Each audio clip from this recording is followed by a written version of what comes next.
with just natural ability. I don't really get dry lips. You know what it is? When my lips get dry, the discomfort is really what kills me. I feel you. There's nothing. Like when it's cold out, that's when I can feel it. But Oh, no, I feel it. All the yeah, time. I feel you. Pause. All right. So, Smith said pause. all right. check. Mic check. We are here. MattViolinist Podcast. I got a very special guest here. I got my son, my friend, Mr. Guy. What's going on, bro? How you doing, man? It's good to see you, man. Chilling, man. Good to be Same. here. Same, man. Looks official. All of this stuff looks great, man. I see you do your thing. I mean, it's either you do or you don't. You know how I move. Lead by example. That's it. Always. That's it, man. So tell me what's been going on, man. Like, how you been feeling as of late? I've been feeling good, honestly, I've been feeling kind of just locked in lately, focused. I feel like everybody gets like that. Like, the closer the next year comes, Right. everybody's on that fourth quarter time, and Yeah, boom, pretty much once the temperature reaches like below 70, everybody's just like, Absolutely. we got to get ready Yeah. for that new year. I'm definitely Yeah, I excited feel for the cold weather, though. Summer's been hot. This summer's been really hot, You're excited for the cold. 100%. Why? I just need like a change of pace, Plus, you can wear better clothes in the cold. Well, fall is my favorite season, but I do Me not too. like the cold. I feel you. Well, this East Coast cold, I was spoiled when I was back in LA, but this East Coast cold is definitely different. Yeah, man. So tell me about LA. How long have you been out there, folks? I remember you was jumping in between Jersey and LA for some time. Yeah, I was there for about 2 years. I came back during the pandemic, like just as it started. Just because, I have some elderly family, I wanted to make sure I was close in case like anybody needed help. And I just wanted to be closer to my team. Like my team was really based in New Jersey. My managers, so I just wanted to be closer to them and kind of just felt like it was time for a change. I always get like antsy when I feel like it's time for a change. So I moved back, and it's been a great move back. I definitely miss it.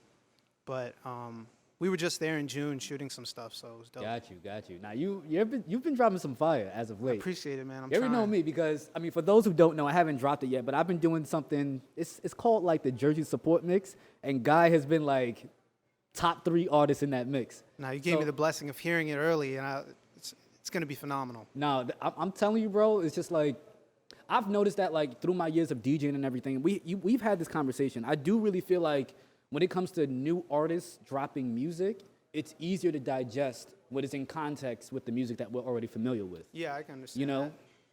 So being that like, out of all the years that I've been doing the violin stuff, obviously I want to run into other artists. So it's just like, I wanted to make sure that I did my due diligence of making sure that I support artists, Right. And I believe that you got to support with not only just like what you say, Yeah. but you got to support with your time, money, and resources. Right. Which is rare, especially in like our area. I think Jersey just has this natural.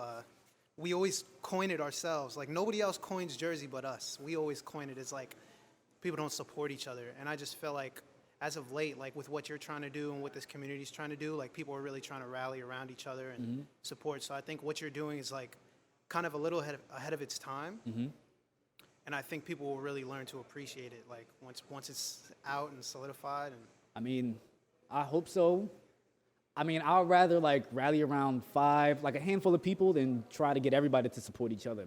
I just don't feel like that's possible. right, but you may spark the next set of individuals who bring it even closer together. You know, Right. So I'd rather like stick to a tribe of 10 Right. and save 10 than, move to 100 and save nobody. Right. So, it's a good. Yeah, I feel that. but yeah, man, but you're definitely doing it, man, for real. Appreciate it, man. For real. So tell me what you got new coming out.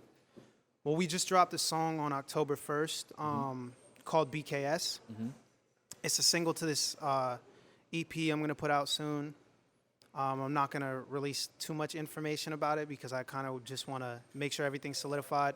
I will say it'll be about 6 songs. I don't know specifically. I've got a date idea in mind, but I'm not solidified on it. But really, I just want to push this song I got going right now. It's produced by some really incredible people. Producers on it is this guy Seb from a group called One Mind, and they've done a bunch of big records for like French Montana, and they were on NBA YoungBoy's project last year. And this other guy Hollywood Cole, he just was on Meek's project, and then this guy Sammy Lee Jones, who's just a phenomenal producer also. So like, I just felt really lucky that they let me work on that. I was kind of writing some demos for them, and I made that, and I was like, do you mind if I keep this? And they were like, yeah, absolutely. So I was just like, sick, awesome. So we're just pushing that right now, getting ready to gear up for a visual for it too. Shot in LA. It's going to be awesome. That's fire. So when I listen to your music, I could never really pinpoint who's like your influences. Right. That pretty much essentially possess you and or like influence you to write that way. So right. Who are your influences like when it comes to like writing and everything?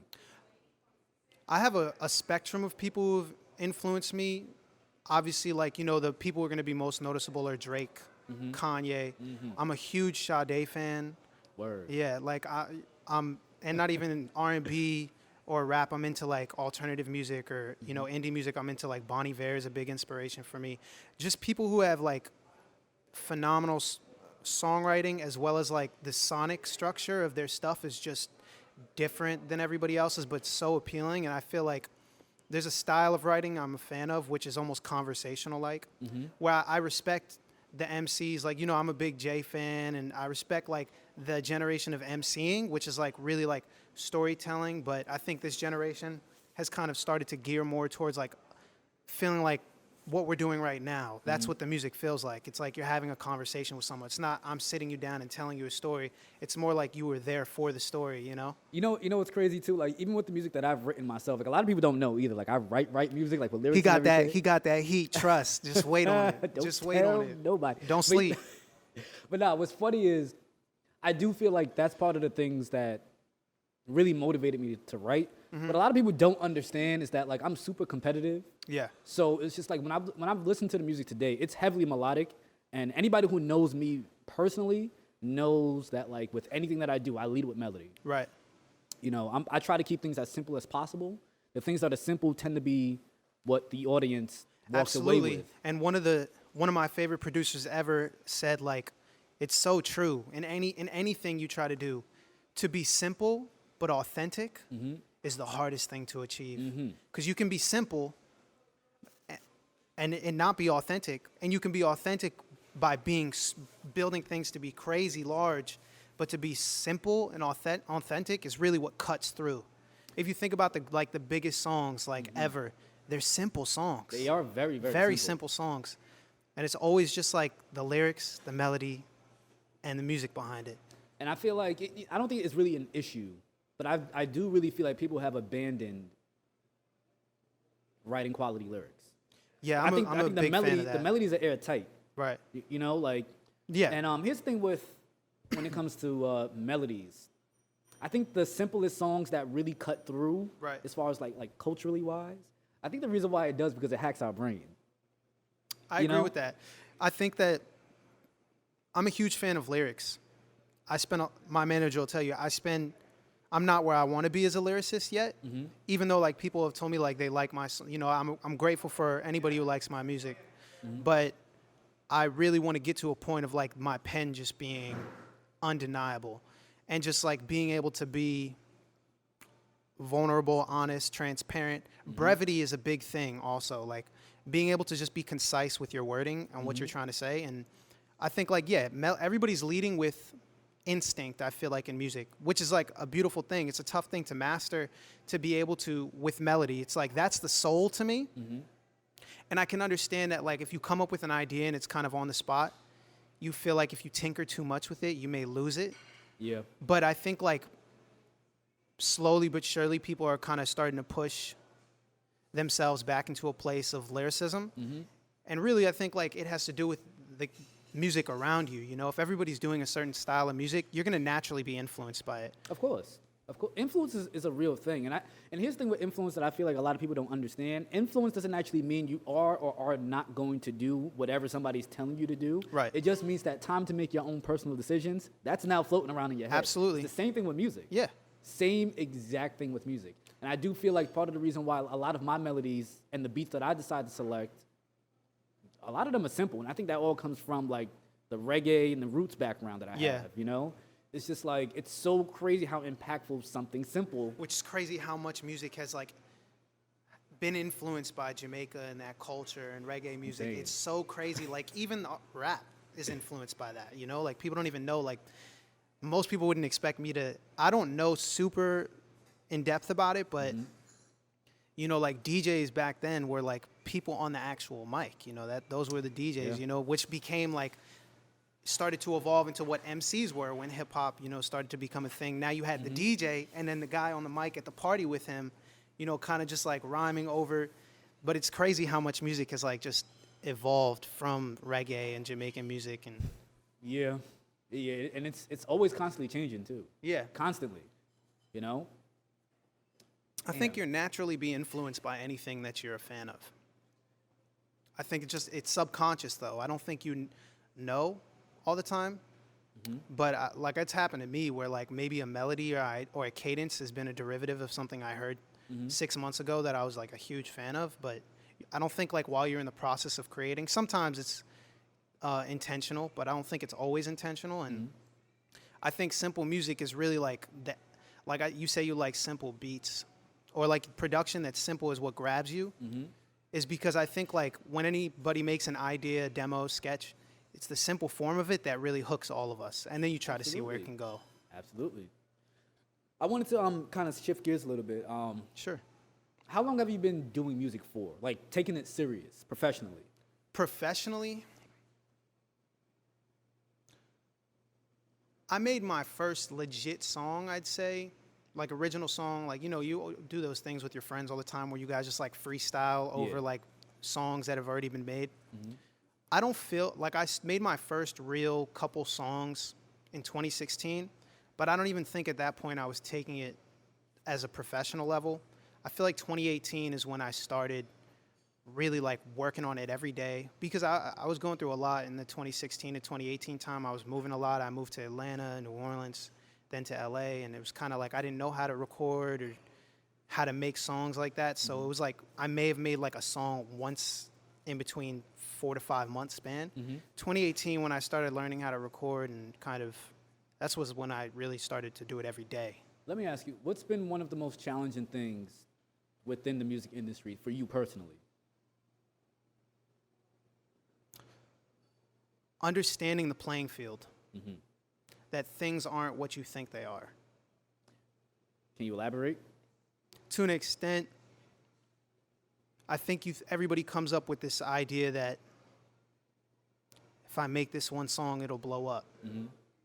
And getting to look behind the curtains a little bit and seeing like the work that really went into artists that may have blown up like that it never was that. It was always a lot of work and a lot of involvement in what got that. There's very rare cases that I had seen, because I was moving with that ideology that if I just like drop this dope song, it'll take off.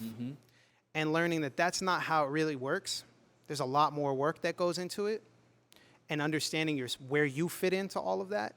So I don't want to go in too much depth, because you know, I'm not trying to make anybody feel like personal conversations are at stake, but just like understanding like what goes into really getting you to that next level is more than just the music. You have to do it all, especially in this DIY age. There's too much information, too many resources. You have to be able to, you don't have to know how to do everything yourself, but you need to be making every attempt To at least understand. to understand and get the resources you need to do that, even if it's small scale, and understanding that small scale eventually leads to big scale. So I think that was the hardest part for me, because I was making songs and I felt like where I was, for being somebody who just makes my songs in my bedroom, that my quality was better than a lot of like music that was at that time period that I was doing, to realize like how much more that's, you know, I was never into the social media thing and things like that. And that's a huge part. yeah. to So a it's lot of learning people's all that. success, yeah. That's been the biggest challenge. And really, I think like just understanding you got to bet on yourself. I made a lot of connections, and I've had a lot of important conversations with people that that have taught me a lot, that are in really like positions that could have really helped me. And the best thing that they could have done was really teaching me how to bet on myself. I think my managers are really like the people who are showing that to me more than anything. Like, people will come around and be interested, A&Rs, labels. But And that's the reason why I asked that, because I feel like for me personally, one of the toughest things that I am still dealing with is figuring out ways, like when I want to step into different realms, how do you make people take it serious? Creatively, you mean? It creatively, Business. on the business side, you know, because with all of it, with new ventures comes new expenses. Right. You know, and with those expenses, it's pretty much going to determine where I want to charge as far as just Of course. You know, so it's just like, although I might be on the new level of taking the music from a hobby to a business, the people who now want to like bring you into certain spaces might not think about it on the same level as you. So I might be on a level 10 as far as like what I've already committed to as far as betting on myself. Yeah. But the people who now see it only see it at like a level 2 Right. or 3. Well, I think it's situational. I think if you have people, like there's elements, you know, like there's people where, even the people that like my team, you know, they know more in certain areas than I do, and they're more experienced in certain areas, and vice versa, you know. I think if you have that solid connection with them before any of that, before the business, before the music, before the creativity, if you have that solid connection, you're cool with building someone from a 3 to a 10, and maybe in areas that you're a 3, they'll build you to a 10 where they're a 10. But I think that, you know, if you have that kind of a relationship with that individual, in terms of getting people to take it serious that's not necessarily working with you, I don't think you should worry about that. I think you should just do. Like, whatever your ideas are, just do them. And you know what's funny? This applies to so many different elements of life, but I always feel like if somebody is not taking something serious, what I've learned is to take it outside of your comfort zone and take it outside of like your town, your city. Absolutely. You know, people tend, in my experience at least, Yeah. they tend to view it for what it is, as opposed to like people in your town can view it as where it was coming from. Or where it can go. Exactly. Yeah. You know? Well, I think sometimes, like, things that are close to home, I use this term a lot, but people can be too zoomed in. Too close to the elephant. Exactly. Yeah. So if someone knew you your whole life, they may be able to appreciate what you're doing, but where they are in their lives or what they're thinking about on their day-to-day, maybe they don't see where it can really go. When you kind of eliminate yourself from the area for a bit and are continuing to do it, and they're seeing you do it outside of where they are, they may be able to zoom out a little bit and see like how much, you know. I think that happened with me because I didn't feel like, I love my city and where I'm from, but I didn't necessarily feel like, and I didn't feel a way about it, but I can't genuinely feel like at the time that I was really like making music that I was seeing people like go crazy for it. When I moved to LA, I kind of started to see it. Maybe I was too zoomed in, and maybe people were supporting me like that, but I was too zoomed in to see it. When I kind of separated myself from it, I was able to see it from a further perspective, and coming home after that changed it too. And it was funny. I remember we actually had a conversation about that recently. I'm not going to say the town that you were in when you were performing, but you told me that the town that you was in, that you were performing at, the audience was kind of dead. Yeah. And then I remember I told you, no, you told me that you don't understand why people don't really have the reaction that we expect as artists when we perform. Right. And I remember telling you that I don't think it's our job to really Right. pay attention to Something that. I had to learn.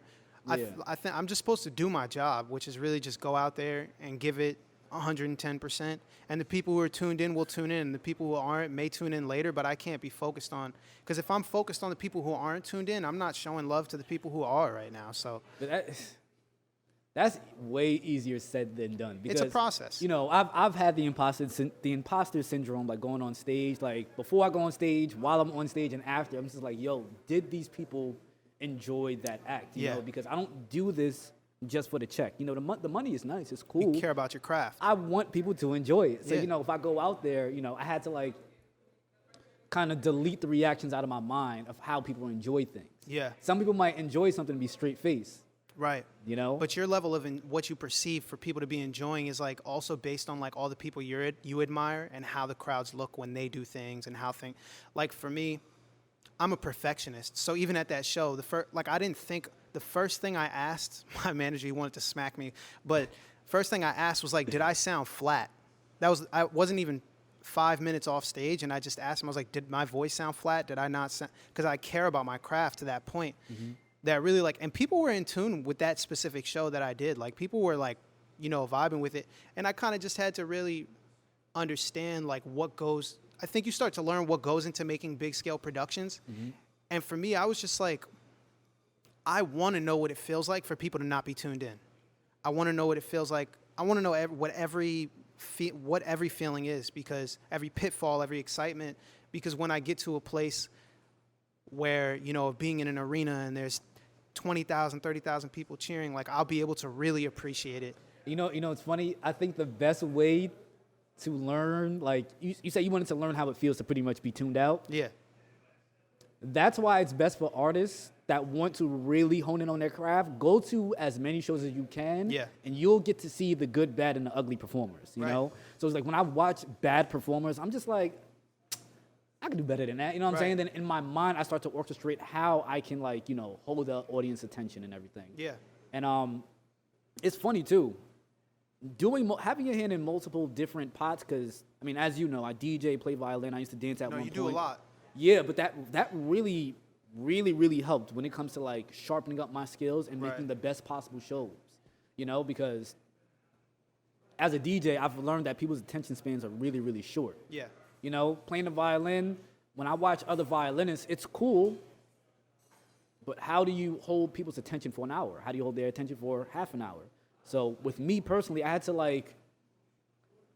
to change the approach on how I decide to entertain people. So now, anytime people see me play the violin, they always say, like, oh, you play the violin great. But what they don't understand, that it's more so me playing the violin from the DJ perspective as opposed to the Right. violin perspective, Right. which is why the show hits so well. Was there like a specific show for you, or a specific moment, or was it like a culmination of things that kind of led you to implement that ability? Or was it natural once you started picking up and learning how to do certain things? The first show that I actually did where like all clicked was at Lehman College, 2011. I would never forget that show.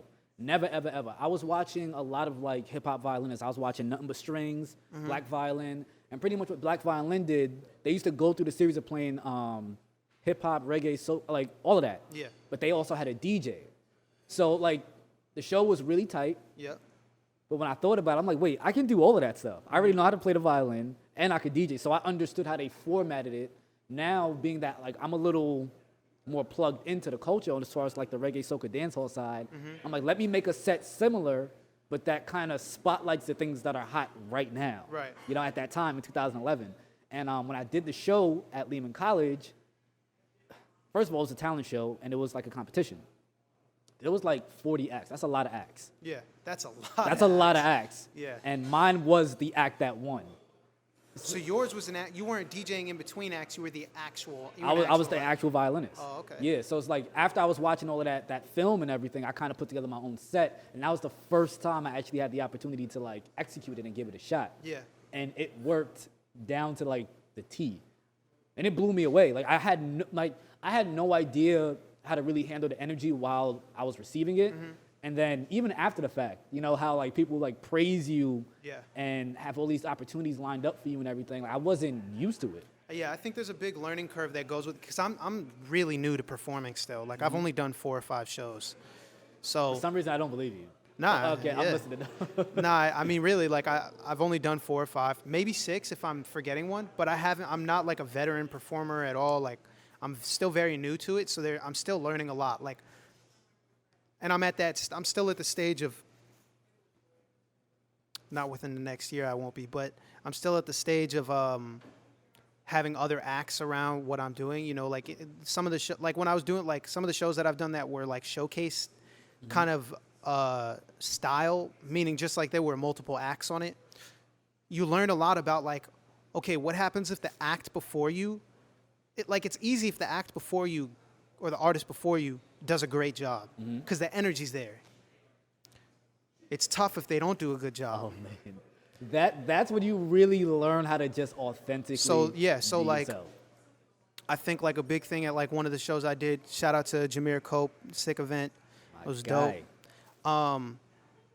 What I did in that set list, which was like shout out to Kyoko Patterson, my manager, one of my managers. It was his idea, was to transition one of the songs that people know from my catalog a little bit better into something that was unreleased. And the energy just went crazy. Of course. Yeah, it went crazy. They can like now relate to it. Yeah. So like learning things like that, like learning like how to play with your own catalog, how to read the room. There's certain shows where it's like you want to be engaging and but you also know people who are just like resilient and they're not going to interact. And if you spend all your time focusing on trying to get that one person out of their seat, ignoring all the people who are enjoying and are in tune, and you're just focused, and that person is just not trying to get out of it, you know, like, it's better spent, to me personally, focusing on giving the best show that you can and entertaining those people around him that are in tune, because at least that person will go home and say, he did his thing. Listen, even those who are resilient, they know when somebody's killing it. You know, they know. Yeah, it could They go know. super in deep on like how comfortable they are around the people there, you know. And when in doubt, I do this too. When in doubt, if you can't entertain the audience, entertain yourself. Absolutely. But don't look back at that footage after. You know what I'm saying? Like, don't ever do it. Don't do it to yourself. And it's funny too. I don't ever watch back film of my own shows. I do. I've started. I can't. It's cliche to say that, like, oh, I'm my worst critic, but it's just like I can really dig myself into some holes from watching I totally understand. old performances, because like what I feel during the performance all feels correct. Right. While you're doing it. Exactly. But when you watch back, Yeah. I just think that phones, they just pick up audio and the experience Yeah, in a way it's- that yeah. makes it too It easy down- for yeah. me to like rip through it. And it's Right. just like, Well, it's like focusing on like elements that you can control in those when you're looking through that lens of just like movement. Maybe like you like ignore the audio a little bit. For me personally, like I'll look at like movement. Do I look distracted? Do I look like I'm forgetting my lyrics? Because kind of what I've kind of started to slowly start to pick up, because once again I'm still new to performing, is you kind of click out while you're performing. oh, you do. You do. Yeah, you don't really, like, you know you're doing it, but you're so focused on, like, the song and just, like, feeling the energy that you're not actively editing while you're doing it. And I think that's because it turns on a different part of your brain. I'm not gonna lie. Absolutely. You know, the toughest thing for me to do is to have conversations with people while I'm warming up to perform or right after a performance. You're getting in the zone. My mind is still in performance mode, so they could literally ask me questions. Yeah. I can comprehend the questions. I hear you, but for some strange reason, that part of my brain that's meant to compose sentences is just completely shut off. I need Yeah. about 10, 12 minutes Right. for it to like just kick back in. So I completely understand that, and that's actually how a lot of people make mistakes, like MCs, when it comes to announcing names, because people just think that you're just on stage just saying people's names, but you're in Right. performance mode. No, like, especially, like, that's a thing I've learned, and I give a lot of credit to DJs. Like, you guys really curate a show. You have to. You curate a show. Like, even if it's just a one headlining act, the DJ's got to bring the energy, because the artist is going to do their thing, but the DJ's on stage the number one fan. And what's funny is too, that's like we literally just touched on it. Like following up after somebody who didn't really murder that stage, Right. their performance. I actually really hate following up after them, because it takes so much energy now to like reel the crowd back in. Absolutely. And you know what's funny? Like now I'm at the point now where I just feel like I'll prefer to have my DJ go up and warm up the audience for like 15 minutes, 15, 20 minutes. You know, so that way it's not such a shock Right. when we shift gears. You know, we're already pushing them in that direction. Yeah, I agree. I don't know. I'm kind of just at this place where I'm like, if that's what it is, that's what it is, and I'm going to learn from this. Because, like, think about how much stronger you get. Because if you've gone through, like, a bunch of shows where you have to bring the energy back up from where it was, and one show clicks and you really bring it, you're going to be like, yo, I really did that. And that just is another tool in your arsenal for, like, I think it then, when you have a crowd that is engaged, makes it that much easier for you to just. So I'm just in a state of, like, for me personally, I agree with what you're saying, and I understand because I've felt it, but I'm just, for me personally, trying to feel everything. Like, I just want to, I saw something the other day that it was just like, if it went good, it was great and it was joyous. If it went bad, you learned something. And that's kind of just like how I'm trying to, the mind state I'm trying to be in with everything right now. I feel you. I'm actually just trying to have the most amnesia after these performances, you know? You don't want to think about it. You just want to. I don't want to think about it after the fact. Okay. You know, because I do feel like there's something magical about just being in the moment. I agree. I'm working on that. It's very tough to do. It's not, and that's part of the reason why I don't look back at my old footage. Because again, what I was feeling in that moment might not necessarily translate on camera. Yeah, and you can easily become robotic. So I think like that's why it's also good to have people around you, like this guy over here, people who are paying attention to those things for you, that you trust, obviously, who are gonna like give you those, because you got to take your cues from somewhere. Right. You got to take your cues. For some people, when you're at a certain level, it's like maybe you didn't get the Grammy, somebody else won it, and that's your cue. You watch like The Last Dance by Michael Jordan, like he had to make up in his own mind that other people were saying things about him to give him that competitive spirit. So I can understand. I think like it's a skill to be able to look at both, to be able to look at it, but know when to draw the line. Because I'm somebody who's super critical of themselves, and I'll start to dig myself into a hole and be like, well, this.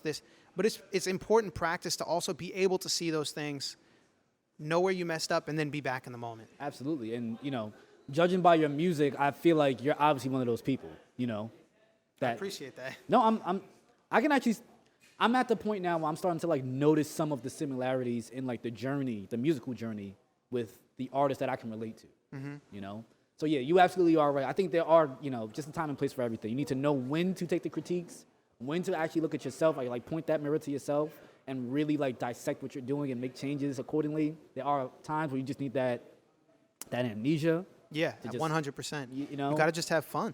Yeah. And that's when the alcohol and the drugs sometimes really come into play. It just shuts off a part of your brain Absolutely. that does not need to be on. And I feel like it just kind of removes you from yourself. It removes the filter. Exactly. Which is important. You got to be able to, like, it's all about balance. Right. And I don't ever like to get too high or too drunk to the point where I don't care. It's just enough for me to still be present in the moment. But you want to feel it. Oh, yeah, absolutely. Without thinking about it. Yeah. I feel you. But the nerves do help from time to time. The nerves actually does signal to me that I actually care about something. Yeah. So I don't try to get rid of all nerves. Yeah. The nerves are important, and the nerves actually show you how sharp you're gonna be when you're on that stage. Yeah. I still get nervous like dropping a song. Like I have that, like I know people are gonna rock with it, but I get nervous. Like I'm nervous for this next project because it's not people who are in tune with what I'm doing. It's a little different. I'm just showing people a little bit more of my versatility. It's not going to just be rap on it. That's all I'll say. That's great. Well, I'm excited for it. I appreciate it, You already know you got my full support. I appreciate it, man. You got my full support, bro. So whatever you need me to do, if you see $1.29 coming to your account, that's me that's buying it. You know what I'm saying? Like, Absolutely. I appreciate it. I appreciate it, man. But that's dope. That's really, really dope, man. I'm excited for you, bro. For real. Thank you, man. I'm just trying to stay focused, keep moving with love, keep being patient. Trust the process. Moving with love. That's actually a real tough thing to do. It is. Especially for me, because I don't really hate anybody, but there's a lot of people that I just make a point to stay away from. Right. I mean, like, I don't know if you've ever read, like, 7 Spiritual Laws of Success. No. Well, like, there's a thing in it. And I don't take those books, books like that super literally, but I take, like, points from it that I can agree with. I think, like, there's the idea of practicing non-judgment. And I kind of had to like dive into like what that meant, which was like moving with love doesn't necessarily mean that you have to love that person and do it, I think moving with love is kind of being like non-judgmental of them. And when you judge someone, you're deeming them good or bad based on an action, something, you're being like, that person's a bad person because they did this and I don't like them. Right. Versus like, I didn't like that you did this, but I don't judge you for it. I just don't want that energy around me. But I wish you the best. And that's like a totally different path to be on, You wish people the best? Yeah. I don't. I I definitely don't. I ain't Because gonna you're lie. toxic. That's No, why. I'm not toxic. I gave up those toxic ways a long time ago. I don't wish you any harm, but I definitely don't wish you the best because me wishing you the best is a blessing. And you don't deserve that from me. So I try to keep it neutral. You just do whatever you're doing. I feel you. I'm not going to say I wish you figure it out. I can't say I haven't fallen guilty to that feeling too, I just know that I'm not going to give it any of my negative or positive energy. You just do you, or I just get out your way. Right. You know what I'm saying? When I say I wish you the best, I really just mean like I'm not really going to be tuned in, but I hope, you stay good in your life wherever you're at, I definitely wish people the best, like I wouldn't want anybody wishing ill on me, But it's not, that's the thing. I keep it neutral. Neutral. Switzerland. I'm just Switzerland to it.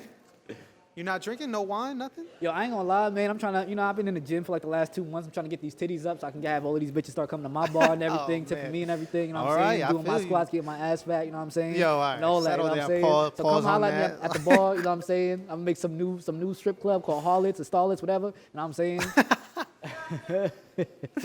Nah, man. I be in the gym 24/7, man. Yeah, it's tough now though because I'm juggling work, school, and the gigs. So I'm lucky if I can get into the gym like 2 or 3 times a week.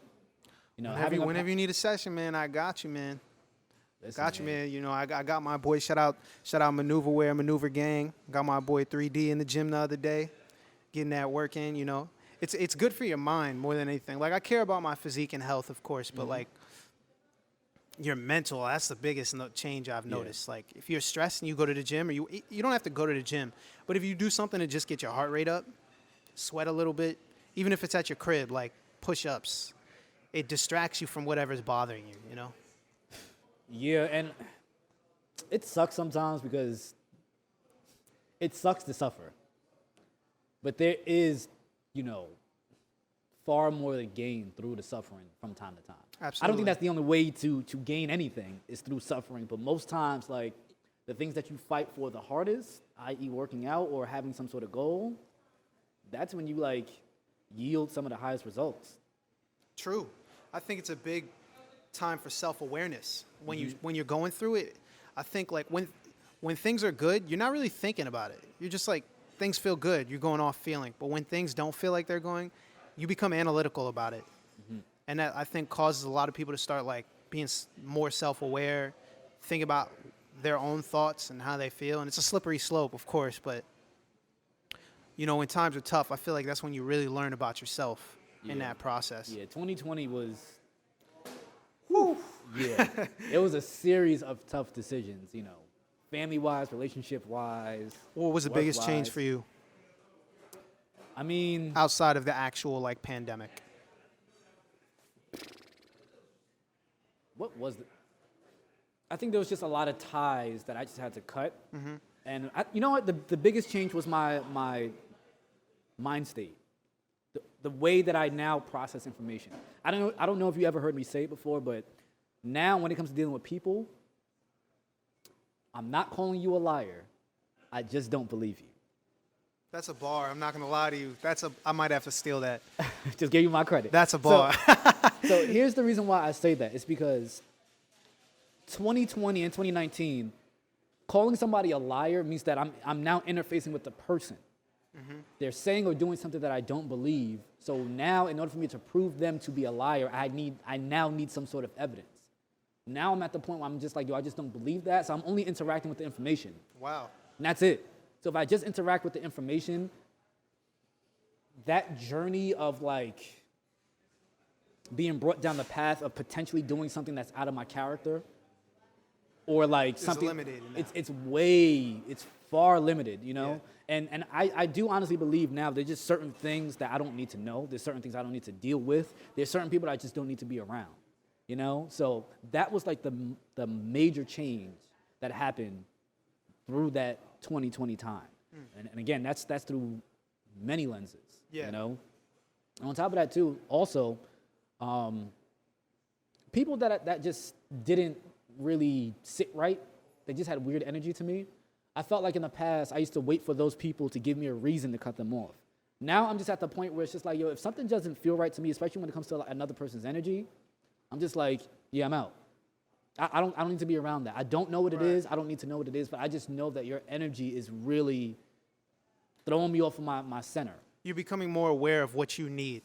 Right. And what you want. Exactly. And it's just for me first. For and me removing first. those, and it doesn't mean you're removing them with any, like, aggression or outward negativity. You're just removing them. Right. And it has nothing to do with them. That's the biggest key, is to realize it has nothing to do with them, but everything to do with you. Exactly. So there have been people I just, like, blocked, ghosted. Yeah. Just it's just like what's the I'm point? not a blocker. I don't block Oh, people. it's a block I've party never on my phone. I ain't gonna hold you. Listen, my block game Yo. is strong, bro. I don't play that with nobody. You know You what gonna I'm pick saying? up stand-up comedian next? Is the next title? I'm not gonna lie. I actually really want to get into it. I'm not gonna. hold You got the charisma for it. Jesus Christ. For sure. I'm just funny looking. I ain't gonna lie. We're coining it right now. That's the next venture, is stand-up comedy. I'm scared of it though. I'm not gonna lie. I'm definitely scared of it. You'd be because fine. Public speaking for me has always been weird. I understand energy and timing. That's surprising. It's finding the right words in time. That's the tough part for me. But when it comes to like stringing together thoughts and having my own opinion, I can do that when I have the time to do it. But if it's like, Matt, you have 20 seconds to string together what you just saw, go. That's never how it goes though in stand-up comedy. If you got to be quick on your feet, that's how it goes in DJing. That's how it goes with MCing. Yeah, but stand-up comedy is routine based. There You got are- to develop a routine. Absolutely, but there are a lot of times that I've seen where you have to be like sharp on your feet. Like you got to do like the crowd work. You got to be able to just look at people and just. But you are that. You're right. You're right. You know, it's not Know what I'm something you have saying? to try to be. That's just you. I'm flattered to hear that, man. That's crazy. I am. Man. facts. You're right. You know You're what I'm absolutely saying? right. Affirm it. Take it. That's it. Coin it. Nah, man. Stand-up comedy, man. I couldn't do it. Why not? It's just not built for me. I'm I not got some built shit for to it. say, man. I'm not even gonna lie to you, man. That's what we're here for. I got some hot takes. I got some thoughts. Air it out. People gonna hate me. I'm not gonna lie to you. Yo, you should just make like a hot take podcast separate from this and just call it Air It Out. Just start airing stuff out. I'm starting up a segment called "The Stupidest Things That I've Seen All Week." Where Okay. it's just gonna be monologues. Just like I see like stupid tweets all the time, son. So Yeah. I'll give you one that I saw that was just like fucking hilarious to me. So this one girl, she's a bit on the chubby side. Oh, God. I think she needs to come to one of your gym sessions. I'm not gonna lie to you. Oh, man. So she spent the fair part of her 20s, you know, drinking, smoking, just eating terrible. That's her choice, whatever, cool. I don't really give a fuck about what you do with your life. Bro, she posted something on her story, right? It was of some belly dancer. And you know, like belly dancers, they tend to like to have that little pudge, whatever. I'm like, all right, cool. That's, you know, cool. This is what she said. She was like, you see, like in certain countries, having that little pudge or a belly is a beauty standard.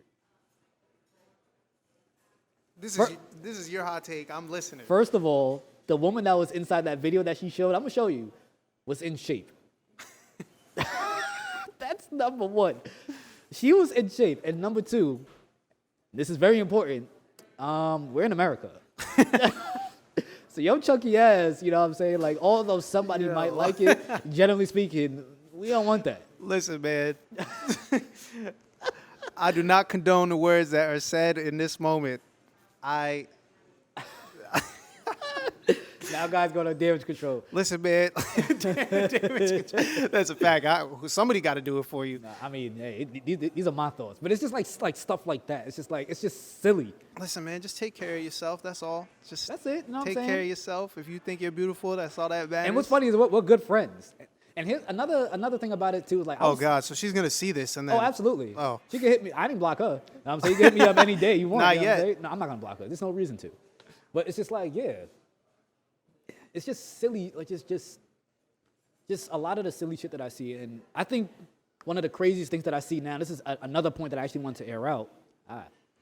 I think with this whole meme culture, I think people have really forfeited their ability to think for themselves. They only really have the ability to agree or disagree. Yeah. That's a fair. I agree with that. I think everybody has their own opinion in private. Why? I can't explain why. I mean, it's just, you think back to like when we were in high school, or it's the same concept. We just have like meme culture now, but it's like the same thing. Like somebody makes a joke at the table, even though you may not really think it's funny, everybody's laughing. You will be like, ha, you know, you're gonna join in, you know. So, I feel like it's kind of just the same way. But like I think people will eventually give their own opinion. I think the first instinct is to be part of the meme culture, but 2 or 3 weeks after, you get an honest gauge on like a person's opinion. Mm-hmm. Like everybody's been. I was at the gym a couple hours ago, and they were playing Donda in there. Shout out to Kanye West, love the album. But Do you really? I like the songs that I like off of it. Make your point, and we'll talk about that album. But he was playing it, and I was like surprised because like I've been seeing a lot of hate on it. Mm-hmm. And he was just like I'm friends with one of the owners there. Shout out Joe Butter. But he was been shouting out a lot of people today. But he was just he was telling me, he's like, I think this album's gonna grow on people as time passes, because he was like, when I first heard it, I wasn't rocking with it. Mm-hmm. And like he was like, I was disappointed. He's like, but I started really like, when I really got a chance to really listen to it, he was like, I actually really like it. Like, I really like it. Like, I think he's saying some honest stuff on here. I think, like, he sounds good in a lot of songs. And I think that that's just how anything is. The first instinct is to either love it or hate it, not digest it. Yeah, and digestion definitely takes some time. Absolutely. You know what was my biggest issue with the album? And this is my problem with any mainstream artist. I feel like when the public opinion is like in the balance as far as something being good or bad, mm-hmm. people try to explain why it's good outside of just the music. That's my problem for me personally, because I don't care what Kanye is trying to do. Mm-hmm. I'm only listening to the music. Exactly. Yeah. You know, so it's just like, and obviously like what I deem to be good or bad is obviously subjective, you know.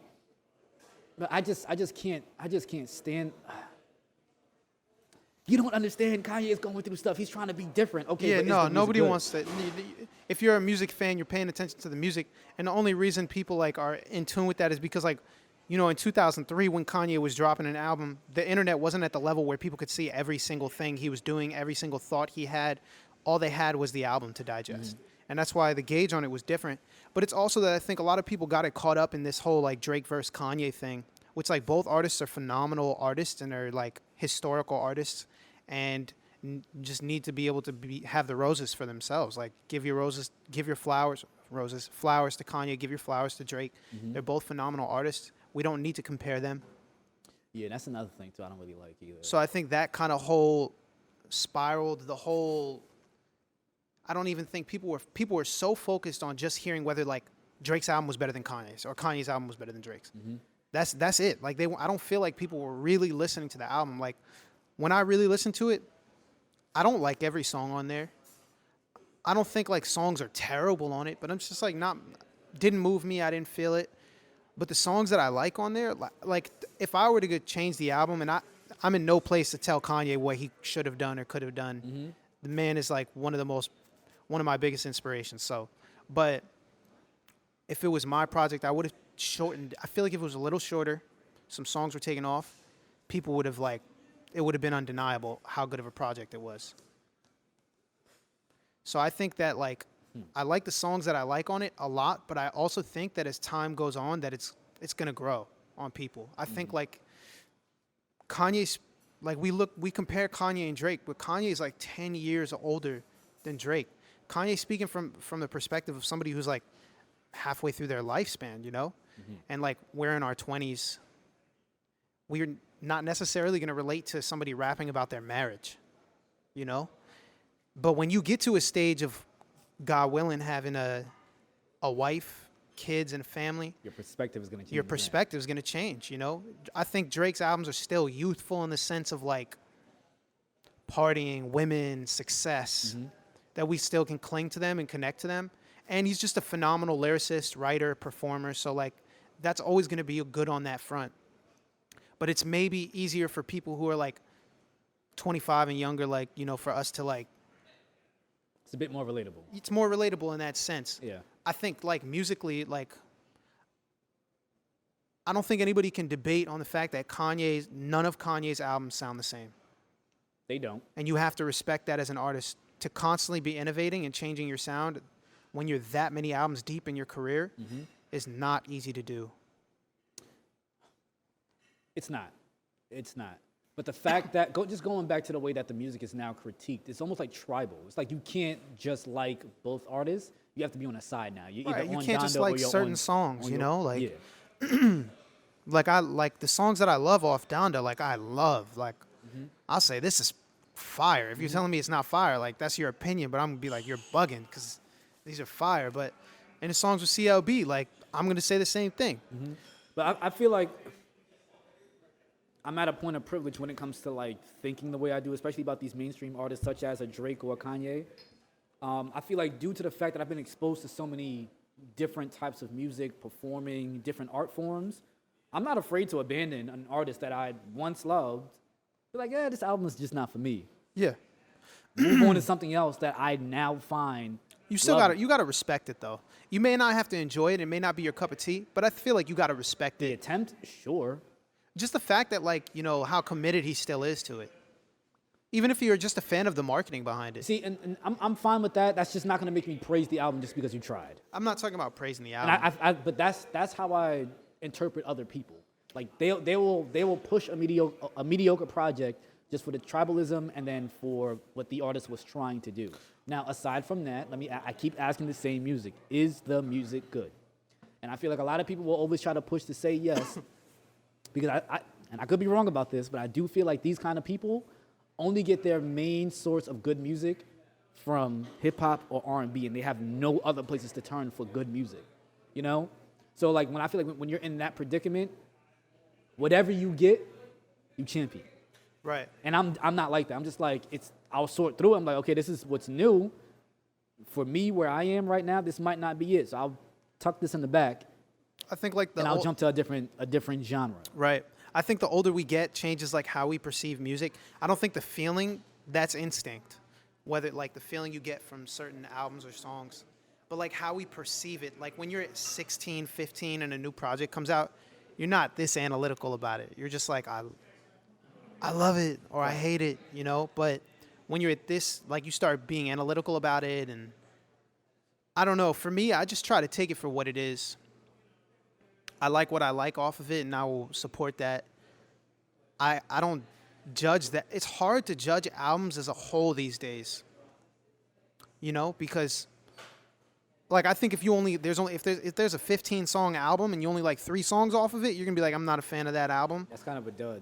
Yeah, so like I can understand that part, but it was like there were too many songs that I did like on it, and it's also just like I've realized like as time goes by, I start to like things more or dislike things. Mm-hmm. So I don't want to give right now I like it, like I like both albums, and I just want to give it time to grow on me. I take my cues from those artists, just like to be this consistent. Whether it's like Drake's ability to just connect with his lyrics, with his music, Kanye's ability to just change culture. Mm-hmm. Like he commandeers the culture. Like regardless of what you think about the music, because it's always about the music for me at the core of it. But as somebody who's doing this stuff, trying to get to a level like that, that you learn from it. Like you can learn something from Kanye's album, the way he did things. You can learn stuff from the way Drake did things. Mm-hmm. And I appreciate that. You know, there's a lot of artists, I don't know what I could have necessarily learned from it. Like regardless of what you think about the album, it's going to be a moment in your life. You're not going to forget about the beef between Drake and the whole stadium. You know, for people who went to those stadiums where he was previewing the album, those are going to be moments for those people in their lives. Yeah, it is. Even if they didn't like the music. Mm-hmm. That's crazy. Mm-hmm. Because it's like one thing to make a song it's also like a song that somebody's made that you like immediately on the spot is an amazing thing to have. But it's also maybe you have to elevate yourself as a listener. Mm-hmm. There's tons of classic artists, songs by artists that people hail as the greatest that I didn't necessarily like when I first heard them. I was just like, okay. Like cool. Yeah, and I was just like, okay. But as like I got older and I re-listened to them, I was just like, wow. Like who? I'm a huge Prince fan. There were a lot of Prince songs in the early stages that I just didn't it felt like it was too much going on. It was just not striking an emotion with me that I was familiar with. I was super young, but as I got older, like they started to hit me with. There were songs that always hit me, like, you know, Purple Rain's gonna hit anybody. I don't care what age you are. Like That Purple Rain is something spiritual. Like, Yeah, you can't just throw absolutely. that on any time. You know what I'm saying? I have to be in that space yeah. to hear that. But like hearing songs like Adorn by Prince, or it might be Adore. I think it's Adorn, or Pink Cashmere. When I'm like 6, 7, I'm just like, it's not really moving me, Right. you know. But like when I got to like to be older and like I was just like, this is a phenomenal song. Yeah, your musical palette changed. You know, and I think Yeah. like sometimes I didn't like Views when I first heard it. I'm still really not. No, I love that album. Like I love it. Like I think the problem is that it like I gotta go back and hear that again. yeah. I gotta look at it again and hear it again. Like I just think I don't know. I like that album a lot. I think people fall in love, I think, with more than the music the moment when you first heard something.